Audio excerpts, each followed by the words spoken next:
They quick to form opinions off what they see.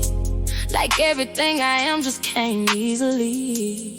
They don't know the pressure I had to carry, or how many times I almost let it bury me. Smiles don't tell it all, neither do silence. Some battles I fought was never meant for an audience. I used to wanna explain it, break it all down, but people only hear what they already think sound right. I don't argue no more, I let them believe what they want. What's real don't need approval, and I stand on that. You don't know